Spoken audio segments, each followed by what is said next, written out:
નો બાલ ગોપાલ એક અનેરા અવસરનો આનંદ માણવા માટે અને આજે આ ઝાલોદની પવિત્ર ભૂમિમાં અમારા ચિરંજીવી ભાઈ શ્રી ના પાવન આંગણે એટલે કે ઝાલોદની ધરતી ઉપર મળવાનો આજે મોકો મળ્યો એ બદલ આ રાવત પરિવાર વતી બધાએ પધારેલા સર્વે સંતો ભક્તોને અમે દિલથી આવકારીએ અને સર્વે સંતોને અમારી જે પારગી સાહેબે બહુ સરસ વાત કરી, ગુરુ ગોવિંદનો ઇતિહાસ આપણને જણાયો, એ બી જબરજસ્ત કહેવાય.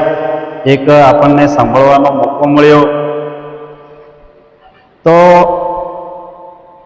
લેખકોની દ્રષ્ટિએ કહીએ અને ભક્તિ અને ભણતર, જીવનમાં બે વસ્તુ હોય તો જ માણસનો ઉદ્ધાર થાય. ભક્તિની કેમ જરૂર પડે? ભક્તિ એટલે સંસ્કાર અને જીવન જીવવાની એક પરંપરા. જ્યાં સુધી ભક્તિ ના હોય ત્યાં સુધી સંસ્કાર નહીં આવે.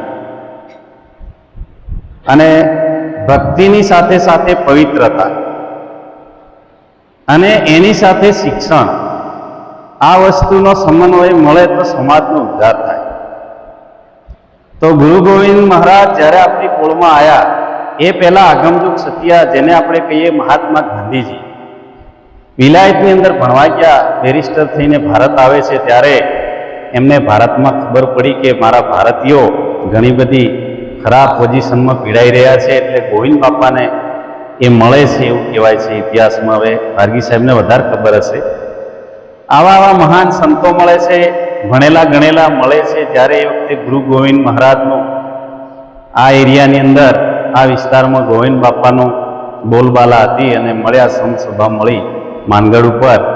તો સાહેબે કહ્યું એમ અમારી પેઢીમાં પણ જ્યારે ગોવિંદ બાપા પ્રગટ થયા અને એમને જ્યારે ભક્તિની શરૂઆત કરી ત્યારે અમારા પરિવારમાંથી પ્રથમ પહેલા અમારા જે વડવાઓ હતા એ 4 ભાઈઓ હતા. એમાં માલાલાલુ, તીતાલાલુ, વાલાલાલુ અને ઘેમાલાલુ. અને આ 4 વડાઓ અને પેઢીની અંદર અમારા દાદા વાત કરતા કે ગોવિંદ બાપા જાગ્યા ત્યારે એ 4 ભાઈઓની અંદર એ ભક્તિ આપતા ને ત્યારે અમારા આ બેઠા છે બધું, આ વલ્લભ દાદા, એમના ફાધર, એમના દાદા હતા અને વાલા દાદા નામ હતું. એટલે ગોવિંદ બાપાએ એમને ભક્તિ આપી. ભક્તિમાં કશું આપતા નતા, શ્રીફળ આપતા હતા. એટલે આ 4 ભાઈઓની અંદર જે માલાલાલુ હતા ને એ મોટા હતા અને થોડાક આમ વધારે રાગ આવે તો બે કોકને મારી પણ દે એ ટાઈપના હતા, કડક હતા મતલબ. એટલે માલા દાદાએ વાલા દાદાને કીધું કે આ જે ગુરુની આલેલી ભક્તિ છે તું રાગ, અને મારે તો રાગ આવે તો કોઈકને મારવું પણ પડે. એટલે 4 પેઢીની અંદર ગોવિંદ બાપાની શરૂઆત ભક્તિની ત્યાંથી કરેલી. કહેવાનો મતલબ મારો એટલો છે કે જ્યારે અમારા હિતેશભાઈના જે અમારા ડૉક્ટર કાકા હતા ને એક્સપાયર થયા ને ત્યારે એમનો જે ડૉક્ટરોનો એસોસિએશનની અંદર જ્યારે બોમ્બેથી એમના જે માણસ આવ્યા ને બેસણામાં, એમનો દેહાવસાન થાય ને બેસણામાં એ લોકો આવ્યા, એ જુસ્સા આવ્યા હતા. હવે જુસ્સા આવ્યા એટલે એ લોકોએ તારણ કાઢ્યું કે અત્યારે આટલો વર્ષો વીતી ગયા છે તો અત્યારે જો આવું છે તો 50 વર્ષ પહેલા ધરતી કેવી હશે. જંગલ એટલે એ લોકોને નવાઈ લાગી કે આવા જંગલમાંથી આ માણસો આવ્યા અને એમાં એ ડોક્ટર થયા, તો આમનો વારસો કેટલો જોરદાર હશે. આવી ધરતીનો માણસ એક ડોક્ટર, MBBS તે જમાનાના. એટલે કહેવાનો મતલબ ભૂમિનો પ્રતાપ, જગ્યાનો પ્રતાપ. આપણે આ ઝાલોદની આ ધરતી ઉપર અહીં બેઠા આજે, તો આ ભૂમિ ઉપર છે ને કોઈક યુગ તપેલો કોઈક સાધુ મહાત્મા પુરુષ પહેલા અહીં બેઠેલા હશે. આ બહુ ઊંડી વાત છે. કે કોઈ પણ જગ્યાનો સમન્વય થાય ને તો પૂર્વજન્મનું લેખું જેખું આપણને મળે, એના સંજોગો મળે તો જ એ ધરતી એના લેણે પડે અને એ ધરતી પર એ માણસ બિરાજમાન થાય. એટલે આમ તો હિતેશભાઈ શ્રી અમારી પેઢીમાંથી અમને ઘણા વખત મેં એમને મજાકમાં હું કહી દેતો હતો કે તમે આટલું બધું અહીં કર્યું છે તો ગામમાં હોત તો જ્યોતિષર બાપા એમ કહેતા કે ભણી ગણીને હોશિયાર થાવ ને બંગલા બનાવો, જે કંઈ કરો એ પોતાની જન્મભૂમિ પર કરો તો ગામ શોભે ને ગામ રળિયામણું બને. એવું જ્યોતિષર બાપાની ભવિષ્યવાણી હતી. બાપુ એમ જ કહેતા હતા. એટલે મેં ઘણા વખત મજાકમાં એમને કીધું સાહેબ તમે ગામમાં રહ્યા હોત તો આટલો બધો વિકાસ કંઈક ગામમાં કરતા તો હવે કંઈક દાદાનું નામ રોશન થતું એમ. કશો વાંધો નહીં, એમના ભાગ્યમાં ચાલોતમાં હશે પણ એ આપણી જોડે છે.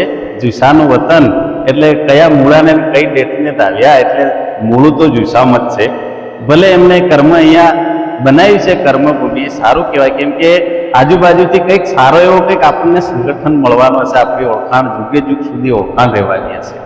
આ ધરતીની કંઈક અલગ ઓળખાણ હશે.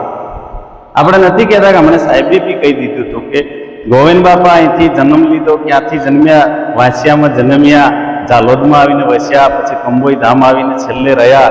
એમને ઘણા બધા પડચા પૂર્યા છે. એટલે આ અવસરે વધુ ના કહેતા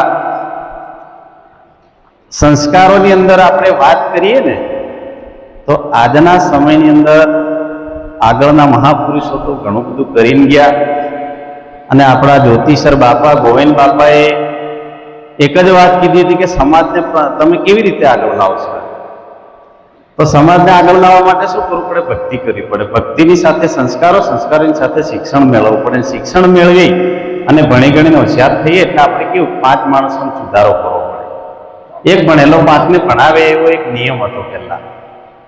એટલે કહેવાનો મતલબ કે આપણે આગળ વધ્યા, 5 માણસો આગળ આપણા જાય તો આપણો એક સંગઠન વધે, એક આપણો ભાઈ આગળ જાય અને એ પ્રગતિ કરે તો એની સાથે આખા સમાજનો વિકાસ થાય. એટલે બાપુ ઘણા વખત એમ કહેતા કે આગળવાળા જે પેલી આગળવાળી કોમ છે ને, વાણિયા બ્રાહ્મણ પાટીદારો જે ઉચ્ચ કોમ જેને ગણવામાં આવે ને, એમને બહુ સારા સંસ્કારો અને સારું સિંચન કર્યું. એમના બાળકોને એમના સંસ્કૃતિ, એમના વારસામાં શિક્ષણ પામી ગયા, મોટા મોટા સાહેબ બની ગયા, ડૉક્ટરો બની ગયા, એન્જિનિયરો બની ગયા અને એમની ઘરે 5 ને 10 ગાડીઓના માલિક બની ગયા. એનું કારણ એક જ છે કે એમની પાસે નીતિ અને ધર્મ અને શિક્ષણ, આ 3 વસ્તુ હતું એટલે સમાજ આગળ આવ્યો.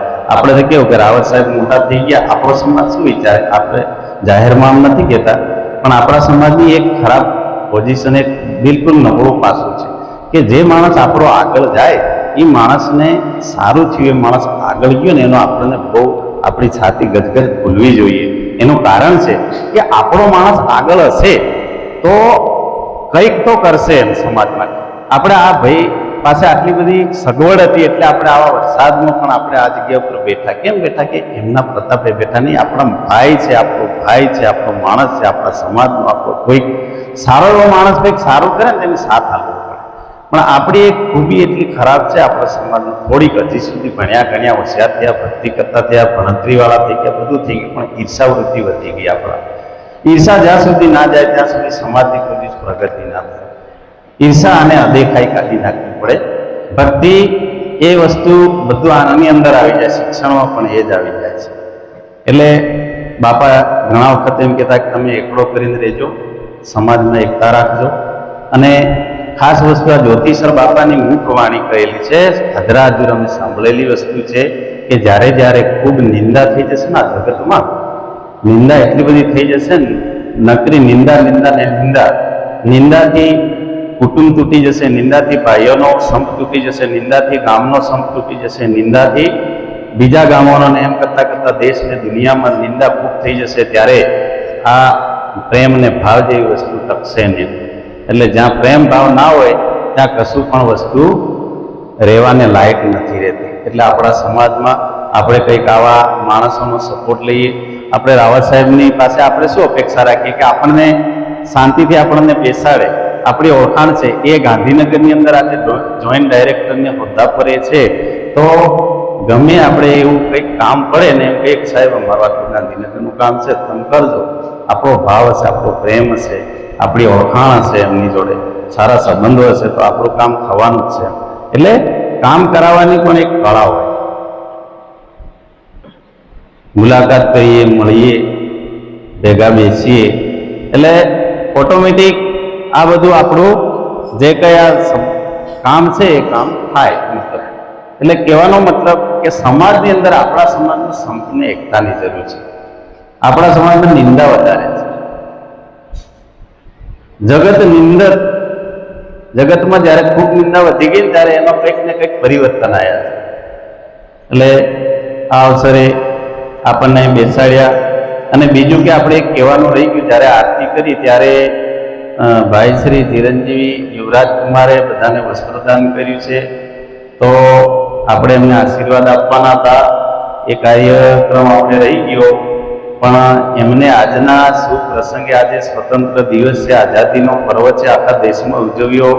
એટલે આ અવસરે એમને ભજન મંડળ કરીને બધાને આમંત્રિત કરી અને બોલાયા, બધાને શાંતિથી જમાડ્યા અને વસ્ત્રદાન, દરેકને વસ્ત્રદાન કર્યું છે. તો આપણે, હું બધા વતી એક માલિકને અરજ કરું કે આ પવિત્ર ભૂમિ ઉપર, ઝાલોદની ધરતી ઉપર એમને આપણને આમંત્રિત કરી જમાડ્યા, ભજન મંડળ કરાયું, બેસાડ્યા અને બધાને વસ્ત્રદાન કર્યું. તો એમની પેઢીમાં માલિક એ વસ્ત્ર, જેટલા વસ્ત્રદાન કર્યું એમાં વસ્ત્રમાં જેટલા તાતણા છે એટલા તાતણા માલિક એમને મેળવે, એમનું કલ્યાણ થાય, ભલું થાય, આપણું કુટુંબ છે, પરિવાર છે, આપણા સમાજના માણસ છે, એમની પ્રગતિ થાય, આગળ વધે.